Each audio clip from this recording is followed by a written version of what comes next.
Hello guys, അപ്പം ഇന്ന് നിങ്ങൾക്ക് എല്ലാവർക്കും ഉപകാരപ്പെടുന്ന ഒരു കാര്യമായിട്ടാണ് ഞാൻ വന്നേക്കണം. നമ്മുടെ വീട്ടിൽ ഓരോരുത്തരുടെയും വീട്ടിലൊരു ചെറിയ മാവെങ്കിലും ഉണ്ടാവുമല്ലേ. അപ്പം എനിക്ക് വേണ്ടിയിട്ട് ഒരു മാവ് ഇത്ര ദിവസമായിട്ട് അത് പൂത്തിട്ടൊന്നുമില്ല. അപ്പം ഞാൻ അതിന് വേറെ പൂക്കാനായിട്ട് ഓരോ ഇത് ചെയ്യണ്ടിട്ടാ. അപ്പം അതിപ്പോൾ ഒരേപോലെ വന്നു തുടങ്ങി. അപ്പം നിങ്ങളുടെ വീട്ടിൽ മാവ് പൂത്തിട്ടില്ലെങ്കിൽ നമ്മുടെ വീട്ടിൽ മാവ് ഈ തവണ പൂക്കാൻ ഭയങ്കരമായിട്ട് വൈകി. കാരണം നവംബറിലും ഡിസംബറിലൊക്കെ മഴയുണ്ടായിരുന്നു, ഭയങ്കര തണുപ്പായിരുന്നു, ചൂട് അങ്ങനെ കിട്ടിയിട്ടില്ല, മഞ്ഞ് വരാനും വൈകി. അപ്പം അതെന്താണെന്നറിയാം, ഈ മഴ കാരണം പരാഗരേണുക്കൾ പുറത്തു വരാനായിട്ട് പറ്റിയിട്ടില്ല.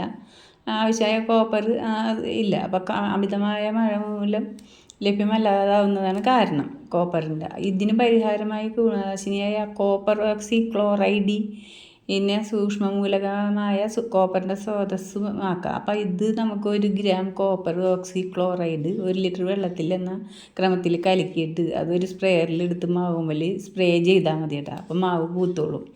അപ്പം നമുക്ക് പേടിക്കേണ്ട, മാങ്ങയൊക്കെ ഉണ്ടായി നമുക്ക് എല്ലാവർക്കും കഴിക്കാം. മാവ് ഇത് സ്പ്രേ ചെയ്ത് കുറച്ച് ദിവസം കഴിയുമ്പോൾ എന്തായാലും അത് മാവ് പൂക്കും. അപ്പം നിങ്ങൾ എന്ത് ചെയ്യണം, ഇത് തളിച്ചൊക്കെ കഴിഞ്ഞിട്ട് മാവിൻ്റെ ചോട്ടിൽ ഇത്തിരി 1-1.5 മീറ്റർ നീക്കി മാവ് ഒന്ന് നനച്ചു കൊടുക്കുക. എന്താണെന്ന് വെച്ചാൽ മാവിൻ്റെ വേരുകൾ ഇത്തിരി അത് പന്തലിച്ച് നിൽക്കണം.